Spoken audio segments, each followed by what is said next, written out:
What? Why are you staring like that? Why do you think I'm staring at you like that? What's up, Epic 7, and welcome to the second week of A Midsummer Paradise. It's here a day early, thanks to Memorial Day in South Korea. Today is South Koreans' National Memorial Day, so that's why we had maintenance a day early, and that's why we get to do part 2 of A Midsummer Paradise early.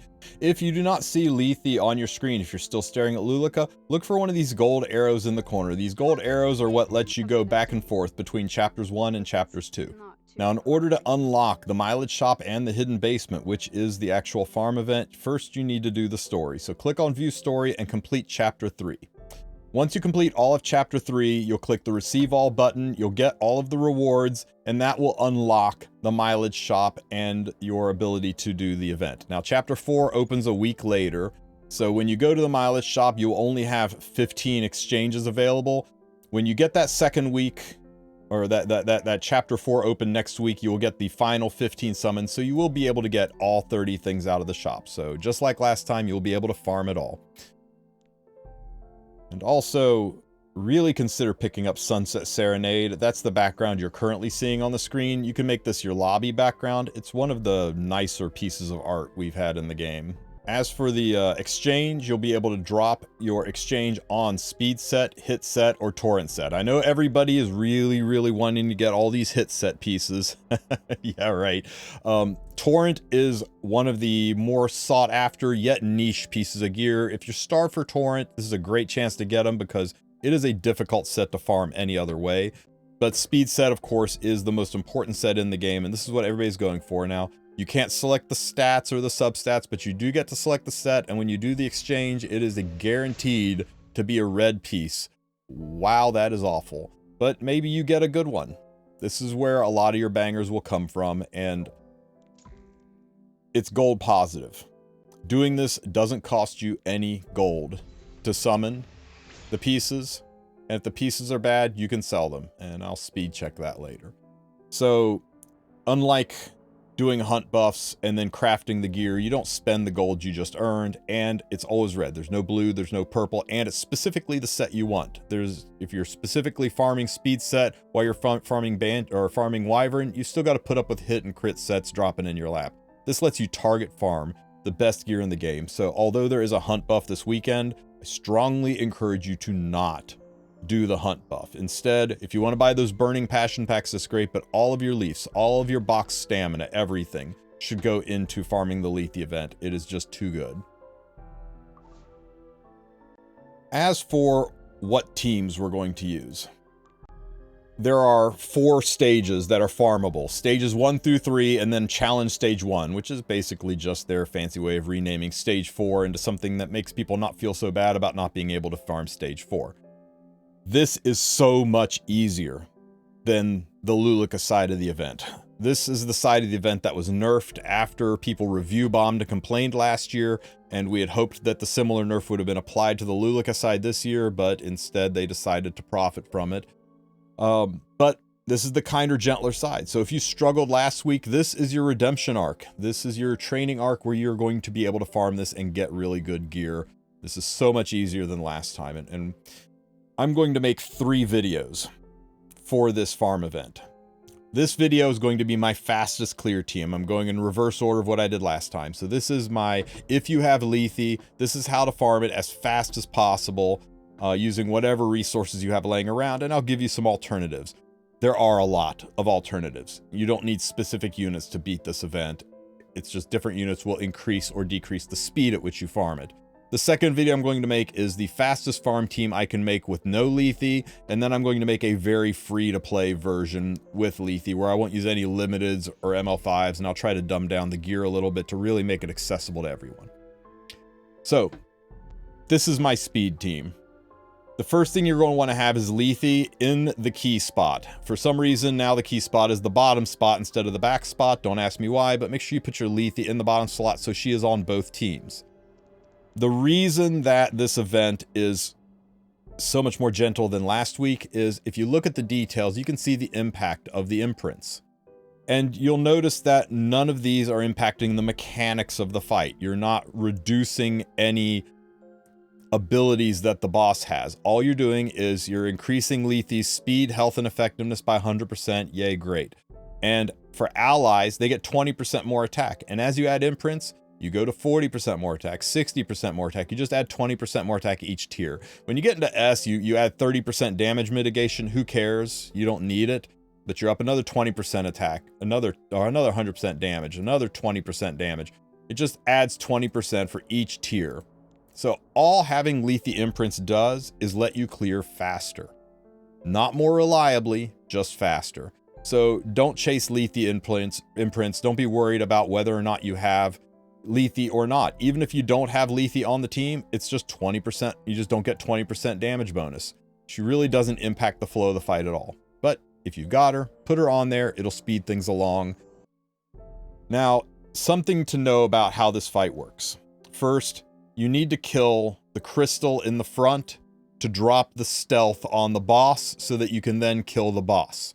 The crystal and the boss cannot be defense broken, and the crystal starts with a defense buff. So you either need something that can either strip that defense buff, or if you want to honor the mechanics, you can do a double hit, like with Alencia, for example, the double hit will strip the defense buff as well. Or you just have units that ignore defense and go right through it, like Galililius, like Enraged Genua, like Watcher Shuri, like Strays. And, well, Strays wouldn't work because he would go into the boss. But for my team, I'm just going straight in with Defense Pen so that I don't have to worry about strips or debuffs. This is how unimportant she is to the fight. She's so unimportant I took her boots off. I mean, I don't want her to waste time taking turns. She's not the damage dealer on the team. She's not the unit that's moving the team along. She's just there for the effect. So I took her boots off to slow her down. I did give her a crit chance neck to get her up to 100% crit because I'm not using her anywhere else. And, you know, she doesn't do a lot of damage, but a buck's a buck. She'll help move things along.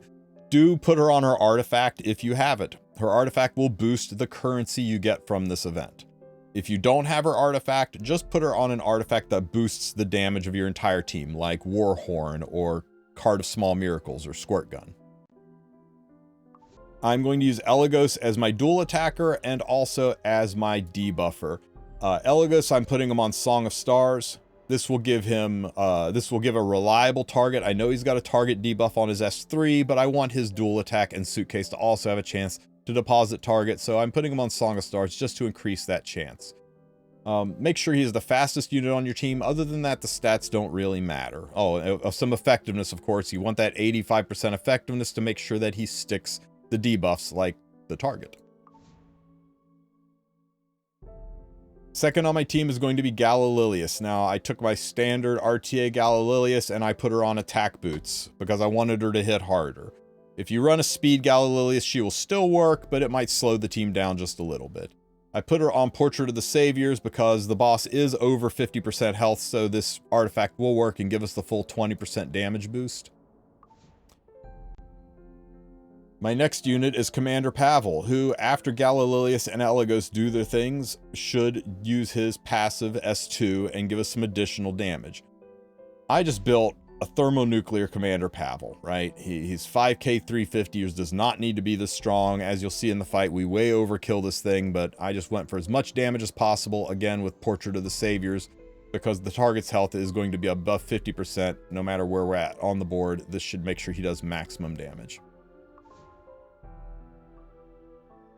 Now on to Team 2. Team 2, I'm going to use, of course, we have Lethe again for the bonuses, but I'm going to use Sea Phantom Politis, and the reason for Sea Phantom Politis is she will give Enrage to Genua, so I can run Genua with his skills off and not worry about having to proc his skills. If you do not have Sea Phantom Politis or Genua, I would just recommend a couple other nuclear teams. You could run Watcher Shuri, you could run Green Sid, you could run Sinful Angelica, you could run Conqueror Lilius, and you should be able to pound through this very, very quickly. But my Sea Phantom Politis is just my standard RTA Sea Phantom Politis. Just for a little extra something, I put her on my spare Song of Stars for an 80% chance to target so that when she dual attacks, I can sometimes get a target on there. It lets me end the fight one hit faster. It's not required. I could probably put her on a damage boosting artifact like Warhorn and actually get more out of it. In fact, you know what? Let's just do that. Let's put her on Warhorn. Why rely on a debuff when you can go for stability? There we go. 10% extra attack to everybody instead of a chance for a 15% damage booster. We'll see how it works out. And Janua. Janua is going to be on the team with his skills off. This is just my standard RTA Janua, except I changed him to Our Beautiful Seasons just for a little extra damage when he dual attacks into the boss. And this is my standard RTA Auden. It's unfortunate that I can't get an attack buff on her, but this artifact hits so damn hard that it makes up for it. So let's go ahead and run this team and see how it goes. Now, before we jump right in, I want to remind everybody, make sure you have your adventure pet online. It's 11.5 to 16.5% extra currency at S rank, depending on your affinity. Make sure you run your side story event currency earned pet. AP won't do anything in this event. This doesn't collect AP, so running this during the AP event isn't really going to help you that much, except I don't know, does AP event come with a gold buff? Maybe you get a little bit more gold. The chance to receive an extra catalyst can happen. It's only 2 3/4 chance, proc chance. I wouldn't sweat that too much, but make sure you don't leave money on the table. Take your side story currency boosting pet onto the fight. Okay, let's run this fight in and see how it goes.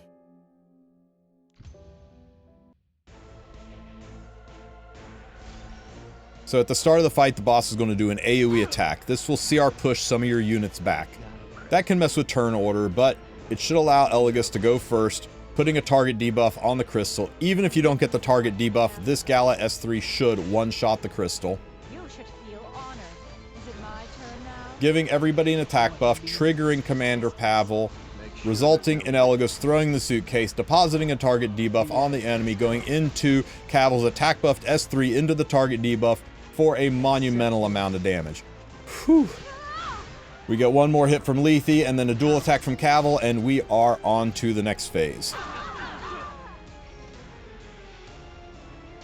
Now you notice we have Lethe's skills turned off and Janua's skills turned off. There's no need to watch the animation on either of those units, and because Sea Phantom Politis will give will give enrage to the entire team, Janua is already ready to go with his S1. He will S1 into the crystal, triggering his enraged S2, which penetrates defense, one-shotting the crystal, allowing Savior Auden. Look how hard this hits. Look how hard this is. No attack buff.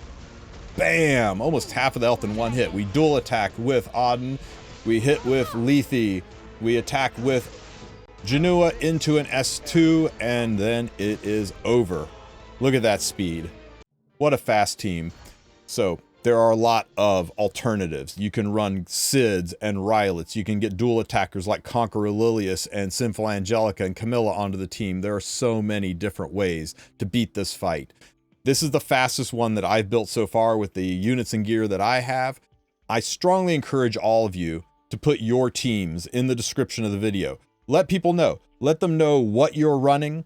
Based on what my start and stops are, let them know how fast your runs are, because not everyone will have these units. I'd like to see what you guys are running. Are you doing it faster than me? Do you have a smarter idea for a team? Let me know, and let the rest of chat know so they can all see the variety of teams you can build for this fight. I hope you enjoy this farm. Keep your eyes open for my No Lethe videos, which will be coming later on today. And yeah, go get those speed gear, guys. Good luck to you all, and don't forget to like and subscribe. Have a great one, everybody.